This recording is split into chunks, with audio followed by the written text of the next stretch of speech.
continue bien entendu à parler association avec l'association des arts traditionnels chinois, son président, M. Barbary. On a parlé, alors, dans le cadre de l'association, il y a deux disciplines. Le Pak-mei dont vous nous avez parlé tout à l'heure, en plus, mais deux principales, donc le Pak-mei et la danse du lion, dont vous nous avez parlé très rapidement en préambule. Alors, pour voir un petit peu ce qu'est la danse du lion, on a été justement voir un petit peu ce que c'était, faire des images. On en reparle tout de suite après et vous nous expliquerez comment ça se passe. Regardez. Saint-Hippolyte n'est pas loin de détenir un record, celui de la ville qui a le plus d'associations par rapport à ses habitants. 2000 personnes, 22 associations. J'ai fait un petit calcul l'autre jour avec Bonpass, des grandes villes, enfin on peut appeler ça des villes maintenant parce que c'est d'une importance.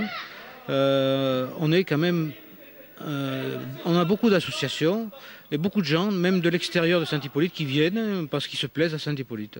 On les met à l'aise, on leur donne ce qu'on peut, mais bien souvent ils obtiennent satisfaction. De bonnes dispositions dont a profité Pak-mei pour installer son école de kung-fu, mais aussi pour pratiquer une autre discipline spectaculaire, la danse du lion. Alors la danse du lion, en fait, en Chine, dans chaque école de kung-fu, en plus du style qu'ils pratiquent, on pratique la danse du lion. Et donc normalement, c'est fait pour apporter, en fait, si on est dans les restaurants, pour apporter de l'argent et de la prospérité au restaurant, en fait, où on va danser, si vous voulez. Et donc en fait, tous les déplacements de la danse du lion sont faits à partir des bases du kung-fu. Donc c'est que des positions de kung-fu, en fait. Le lion est manipulé par deux personnes, une pour la tête, une pour le corps. Il saute, bondit, gesticule et se lance dans des figures spectaculaires.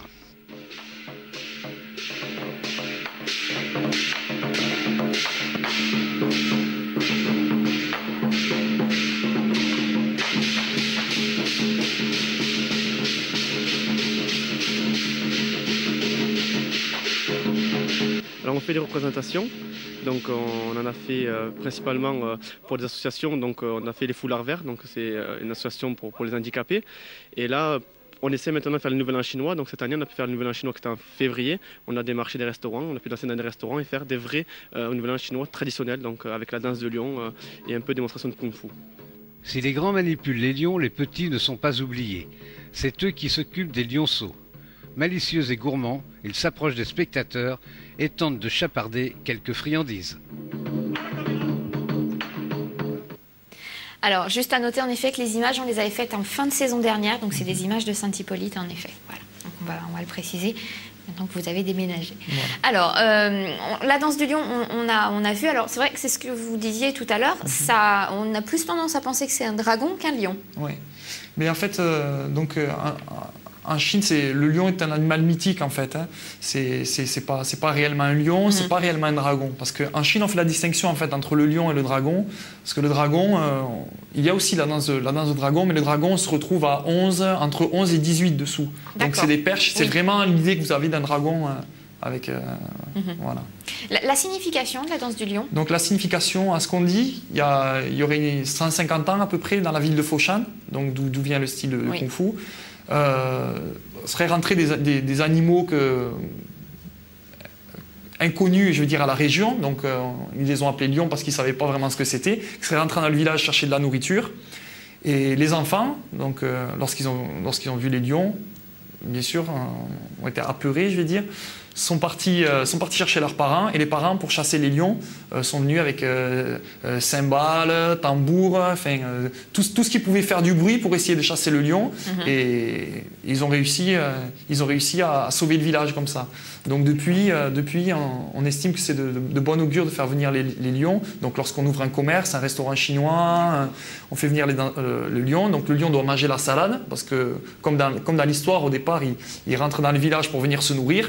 Et ensuite, c'est les pétards et l'orchestre, hein, le tambour, les cymbales, le gong, qui font fuir l'animal en fait. Voilà. Alors on a la danse du lion pour un événement, pour fêter quelque chose. Voilà, en fait, tout à fait. Oui. Un anniversaire, une ouverture d'un commerce. Ouais. Il y a combien de personnes dans chaque lion? Dans chaque lion, deux. Un qui fait la tête et un qui fait la queue en fait. Voilà. Au niveau des costumes, c'est des costumes. C'est vous qui mettez tout, qui faites tout? Ou... Ah non, pas du tout. Non, on l'achète en Chine. Vous les achetez directement? On l'achète directement en Chine. Ces lions, c'est long à apprendre la danse du lion. La danse du lion, pour la pratiquer, je dirais correctement, oui, c'est assez long. C'est assez long. C'est-à-dire que tous les déplacements du lion, c'est pour ça que ce sont les écoles de kung-fu qui pratiquent la danse de lion, tous les déplacements du lion sont des postures de kung-fu, en fait, des déplacements de kung-fu. Donc en Chine, on estime que quelqu'un qui danse bien la danse de lion, c'est quelqu'un qui doit avoir un bon niveau de kung-fu en réalité. D'accord. Voilà. Et donc, en général, vous commencez par le kung-fu, enfin par le Pak Mei, et ensuite vous arrivez à la danse du lion, avec les élèves, les jeunes voilà, que vous avez. les plus motivés en fait, parce que bon, je peux comprendre qu'à 40 ou 45 ans ou 50 ans, on n'ait pas envie de faire de la danse du lion. Moi, je peux le comprendre. Mais les enfants, j'essaie vraiment de diviser le cours en deux, c'est-à-dire qu'ils font une première partie le cours de kung-fu, et la deuxième partie, je les oblige pas parce que ça leur plaît, mais en général, voilà, la danse de lion pour les enfants, deuxième partie. J'imagine que ça doit leur plaire, en effet, je veux bien le croire. Des représentations, on l'a bien précisé tout à l'heure dans le reportage. Les prochaines représentations? Bon, ce sera... En général, ça s'active vraiment au moment du Nouvel An chinois, donc fin janvier, février, mars, là c'est vraiment le gros de nos démonstrations. Mais on peut en faire aussi, que ce soit n'importe quand en fait. Mais c'est vrai que c'est là où ça se concentre le plus, avec les Asiatiques de la région, on va dire. Donc après, si quelqu'un a une fête, quelque chose à fêter et qui veut avoir la danse du lion, il suffit d'appeler l'asso. Voilà, exactement. Voilà, tout simplement. Voilà. Pareil, encore possibilité de s'inscrire ou les cours sont déjà pleins? Oui, même toute l'année, il n'y a pas de problème pour ça. Après, il faut juste travailler plus pour pouvoir rattraper les autres. C'est pas grave. Merci beaucoup en tout cas d'être venu sur le plateau, M. Barbary. Merci à vous.